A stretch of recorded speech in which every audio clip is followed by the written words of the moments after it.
साथियों, अब से कुछ दिन पूर्व देश ने अपने किसानों को अनेक बंधनों से मुक्त किया है। अब देश का किसान कहीं पर भी किसी को भी अपनी उपज बेच सकता है। लेकिन आज जब केंद्र सरकार किसानों को उनके अधिकार दे रही है, तो भी ये लोग विरोध पर उतर आए हैं। ये लोग चाहते हैं कि देश का किसान खुले बाजार में अपनी उपज नहीं बेच पाए। ये लोग चाहते हैं कि किसान की गाड़ियां जब्त होती रहें, उनसे वसूली होती रहे, उनसे कम कीमत पर अनाज खरीदकर बिचौलिए मुनाफा कमाते रहें। ये किसान की आजादी का विरोध कर रहे हैं। जिन सामानों की, उपकरणों की किसान पूजा करता है, उन्हें आग लगाकर ये लोग अब किसानों को अपमानित कर रहे हैं। साथियों, बरसों तक ये लोग कहते रहे एमएसपी लागू करेंगे, एमएसपी लागू करेंगे, लेकिन किया नहीं।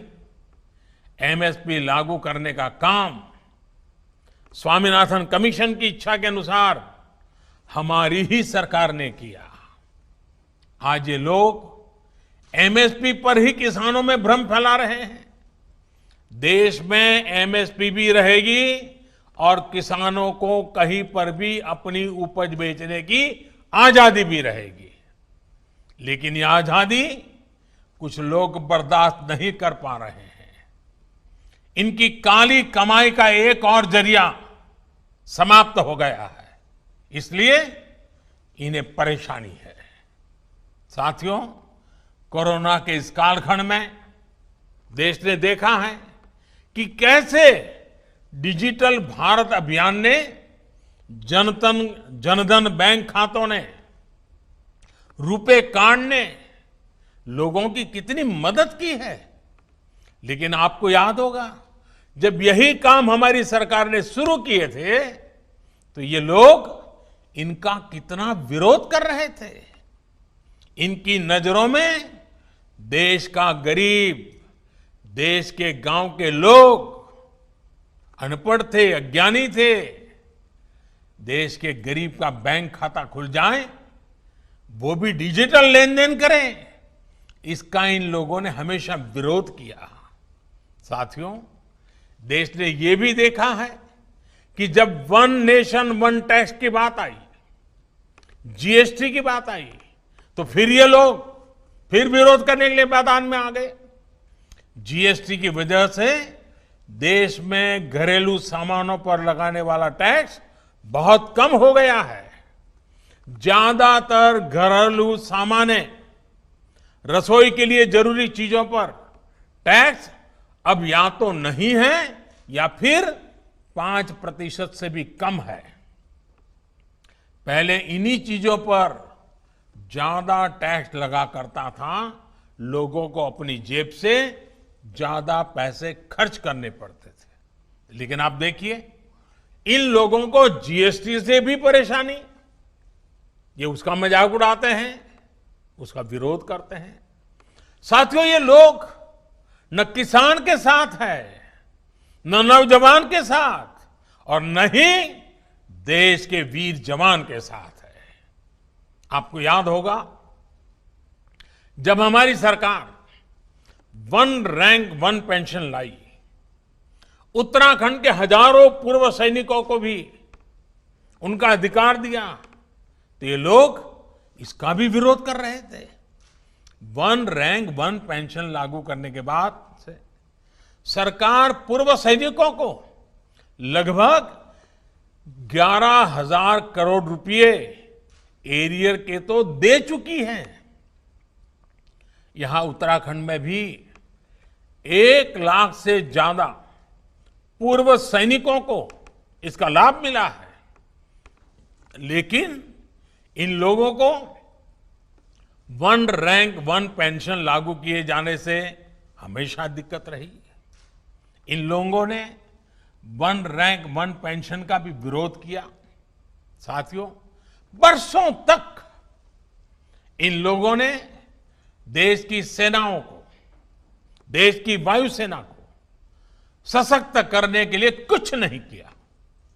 वायुसेना कहती रही कि हमें आधुनिक लड़ाकू विमान चाहिए, लेकिन ये लोग वायुसेना की बात कभी नहीं सुनी, उसको नजरअंदाज करते रहे। जब हमारी सरकार ने सीधे फ्रांस सरकार से रफाल लड़ाकू विमान का समझौता कर लिया तो इनको फिर दिक्कत होने लगी।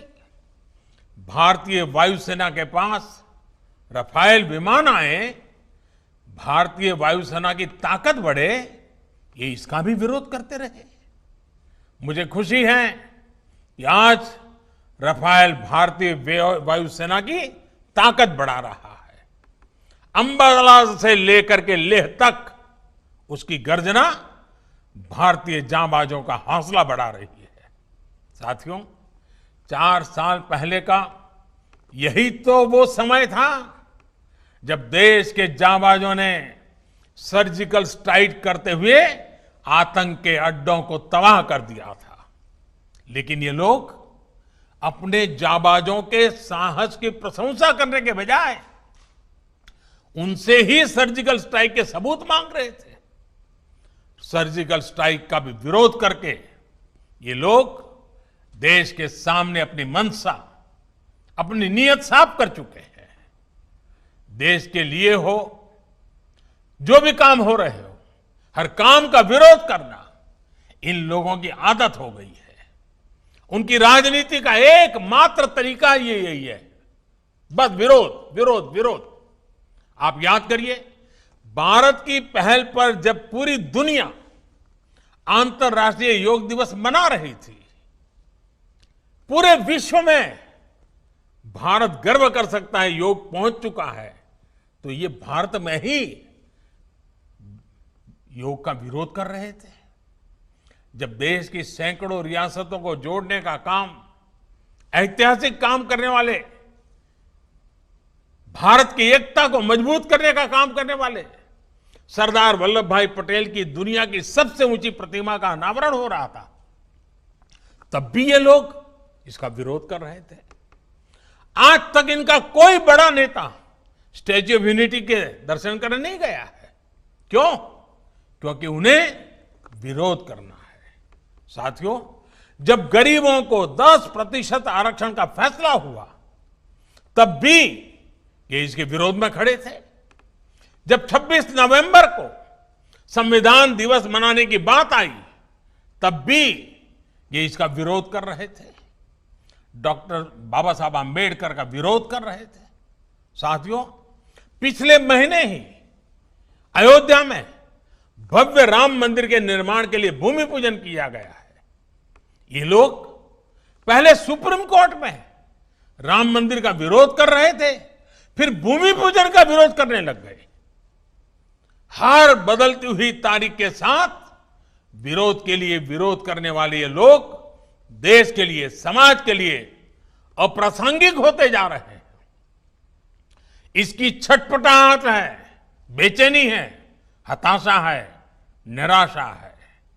एक ऐसा दल जिसके एक परिवार की 4-4 पीढ़ियां जिसने देश पर राज किया, वो आज दूसरों के कंधों पर सवार होकर देश हित से जुड़े हर काम का विरोध करवाकर अपने स्वार्थ को सिद्ध करना चाहता है।